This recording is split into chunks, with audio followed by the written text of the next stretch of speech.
ये बदला लेने की पहली कोशिश नहीं है साहब। 1975 में क्या किया, देजा वू, बिल्कुल यही चीज हुई थी। बंग बंधु के खिलाफ इन्होंने एक कू कराया था, ठीक है, और उस कू में वो पूरे बंग बंधु और उसकी फैमिली को मार डालना चाहते थे। हम लोगों को, हमारी इंटेलिजेंस को भनक हो गई और हमने एकदम से एविएशन रिसर्च सेंटर का हेलीकॉप्टर भेजा था ताकि उसको बाहर निकाला जाए, ठीक है। लेकिन बेचारे बंग बंधु, अपने लोगों में इतना विश्वास था, बोले कि मेरे साथ ऐसा, मेरे देश के लोग, असंभव, हो ही नहीं सकता। उसने उस हेलीकॉप्टर से आने से मना कर दिया और अनफॉर्चुनेटली वो बंग बंधु शेख मुजीबुर रहमान और उनकी पूरी फैमिली का कत्लो आम कर दिया गया। बेदर्दी से सबको मार डाला गया, शामिल 10 साल का बच्चा, ठीक है, 10 साल का उनका बेटा। बची तो केवल 2 उनकी लड़कियां, जो कि देश में नहीं थी, नहीं तो उनको भी खत्म कर दिया, मार डाला जाता। हैवानियत की कोई कमी तो नहीं है ना साहब यहाँ पे।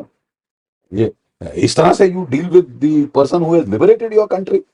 आप कहना चाहते हैं कि हम तो गुलाम थे, गुलामी बड़ी पसंद है साहब, अपनी औरतों का बलात्कार कराना हमको कोई कोई फर्क नहीं पड़ता है, हमारे लोगों को मारा जैसे बांग्लादेश की पाकिस्तान की फौज ने, तो हम वापस उस रियाया में जाना चाहते हैं। जमायत इस्लामी जाना चाहती है और उनका सपोर्ट बेस कोई 20-30% है, बाकी 70% बांग्लादेशी, 80% मेरे ख्याल से कोई ऐसा उनमें है ही नहीं।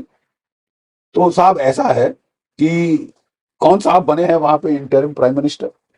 किसने, वो फौज कह रही थी कि साहब हम एक इंटरिम सरकार का गठन करेंगे 48 घंटे के अंदर, और स्टूडेंट ने बोला कि हम सिलेक्ट करेंगे प्राइम मिनिस्टर। हाँ, ये नहीं देखी गई आर्मी, नहीं देखी गई कि आर्मी हाँ, हम करेंगे सिलेक्ट प्राइम मिनिस्टर। तो चमचे हो हमारे, अब ताकत तो हमारे पास है। तो किसको सिलेक्ट किया गया? मोहम्मद यूनुस। पाकिस्तान लाइव के मुअज़्ज़िज़ नाज़रीन, अस्सलाम वालेकुम। पाकिस्तान और चीन ने मिलकर भारत से 1971 का बदला ले लिया और खूब लिया। शेख हसीना को तख्ते से उतार कर पाकिस्तान ने भारत को सख्त चोट पहुंचाई है।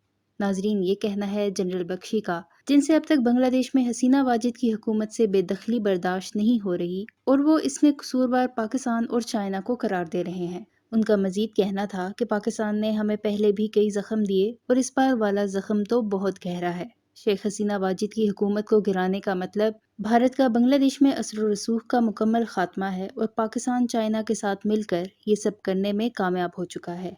बांग्लादेश में अब मोहम्मद यूनुस की तैनाती पर भी जनरल बख्शी ने एतराज़ात किए और काफ़ी रोए धोए। इस हवाले से उनका मजीद क्या कहना था, इस क्लिप में देखें। वीडियो में आगे बढ़ने से पहले मेरे चैनल पाकिस्तान लाइव को सब्सक्राइब जरूर करें ताकि आने वाली वीडियो अपडेट से आगाह रहें। अमेरिका की डेमोक्रेटिक पार्टी के चहेते मोहम्मद यूनुस, हिलरी क्लिंटन ने जिनके, जब उनको अरेस्ट कर दिया था हसीना वाजिद की सरकार ने, तो उन्होंने भारत पे जोर डाला था कि इनको छुड़ाओ। किनके चाहते ये है? नोबेल प्राइज कैसे मिलता है हम सब जानते हैं, ठीक है साहब। तो वो तो उनका आदमी आया है। अब बिल्कुल क्लियर है कि ये कू किसने कराया, किसके जरिए कराया। हालांकि चाइना भी स्टूडेंट यूनियन में उन्होंने अपने एक्सचेंज छात्र भेजे थे जो वहां पे गदर गफलत करा रहे थे, ठीक है, खूब पैसा दिया स्टूडेंट यूनियन को और ये सब हथकंडे करने के लिए। लेकिन असली में भारी पड़ा पलड़ा अमेरिका का और पाकिस्तान का। पाकिस्तान दोनों के लिए काम कर रहा है, चीन के लिए और अमेरिका के लिए। तो साहब ये तो ऐलान जंग है भारत के खिलाफ। Let me be quite candid and clear, this is the declaration of war against India. कि साहब हमने एक तो हर जगह गफलत करेंगे आपके चारों ओर, आपका जो भी आपका यहाँ पे वर्चस्व है साउथ एशिया रीजन में, उसको हम खलास कर देंगे। नेपाल में कू कराया है, श्रीलंका में कू कराया है, मालदीव में अपना बंदा बिठाया है, ठीक है, अब बांग्लादेश में तख्ता पलट कर दिया है। तो ये तो घेराबंदी किसकी हो रही? भारत की हो रही है। और किसके जरिए कराई जा रही है? पाकिस्तान के जरिए। चीन और बड़े आका जो है अमेरिका और चीन, ठीक है, और हथकंडे कौन कर रहा है? पाकिस्तान। और हम बोलेंगे साहब पाकिस्तान को तो साहब हम कुछ नहीं करेंगे, सीज फायर भी नहीं खोलेंगे। उसका भी एक सोच है, कुछ लोगों का सोचना है, और to some extent they may be right, I don't know. कि साहब इस वक्त पाकिस्तान की फौज अपने लोगों से खतरे में है, जो बांग्लादेश में करके वो बड़े चौड़े हो रहे हैं नाच नाच के। इंटरिम सरकार आ गई साहब, ये अमेरिका के चहेते मोहम्मद यूनुस साहब अब वहां पे चीफ एडवाइजर हैं, यानी कि प्राइम मिनिस्टर हैं। और वो आके भारत को नसीहत दे रहे थे कि या तो बेगम हसीना चुनो या बांग्लादेश चुनो, जैसे कि ये है डेमोक्रेसी। लाशें टांग दी हैं वहां पे। आई मीन हैवानियत, दिस इज ब्लडी हैवानियत। पाकिस्तान बांग्लादेश की जो फौज है वो तो पल्ला झाड़ के बैठ गई बिल्कुल साहब। मैं ना मानू, मैं नहीं कुछ करूंगा साहब। जैसे तियानमेन स्क्वायर में हुआ था साहब, हम लोगों का हत्याकांड नहीं करेंगे, हाँ, हम लोगों को शूट नहीं करेंगे। हमको फूल देंगे और हम बड़े अच्छे वहां पे होलियर दिन दाऊ बन के दिखाएंगे कि हम तो कुछ नहीं करते साहब। लूटो लूटो, मारो काटो, कोई कोई फर्क नहीं पड़ता। थोड़ी देर में उनकी उम्मीद ये थी कि ये लूटपाट की हवस जब भड़ास निकल जाएगी तो शांति आ जाएगी, तब हम जाके चौड़े हो जाएंगे और हावी हो जाएंगे। अभी तक तो साहब दिखा नहीं।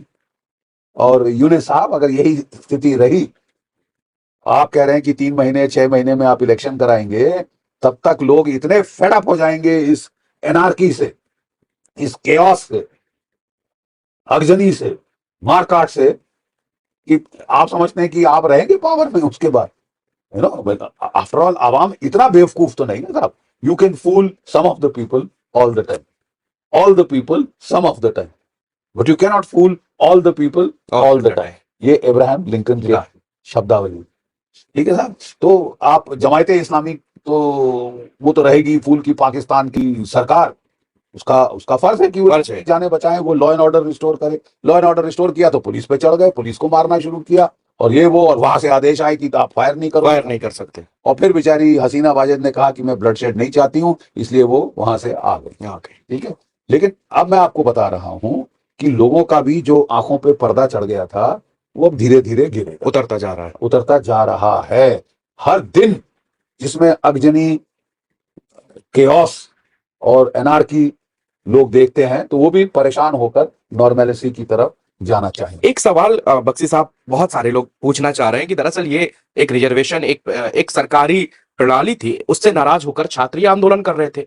फिर पूरा तख्ता पलट होता है, लेकिन उसके बाद में हिंदुओं को क्यों निशाना बनाया गया? उनका क्या कसूर था? जब सरकार से नाराजगी थी, शेख हसीना से आपकी नाराजगी थी, लेकिन उन हिंदुओं ने आपका क्या बिगाड़ा था? जिनके मंदिर तोड़े गए, जिनकी महिलाओं के रेप किए गए, जो उस माइनॉरिटी को इतना सताया गया कि वहां पर इस समय लोग घरों पे छिपा हुआ है, बच्चों को बचाए हुए लोग छिपे हुए बाहर नहीं निकल रहे, ये हालात पैदा हो गए। ऐसे बड़ी दर्दनाक तस्वीरें वहां से आ रही हैं साहब, बांग्लादेश से। जिस तरह से हिंदुओं को प्रताड़ित किया जा रहा है, वो 23% होते थे, 7-8% रह गए, और जो 7-8% है उनको भी अब बाहर धकेलने की कोशिश में लोग लगे।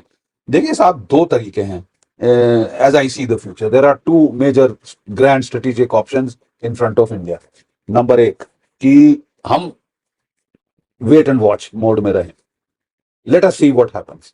क्या ये सरकार जिस तरह से ये जा रही है, लॉ एंड ऑर्डर रिस्टोर कर पाएगी, rule of law order restore कर पाएगी, अपने सिटीजन्स की जान माल को बचा पाएगी? मुझे नहीं लग रहा है। पुलिस डिमोरलाइज्ड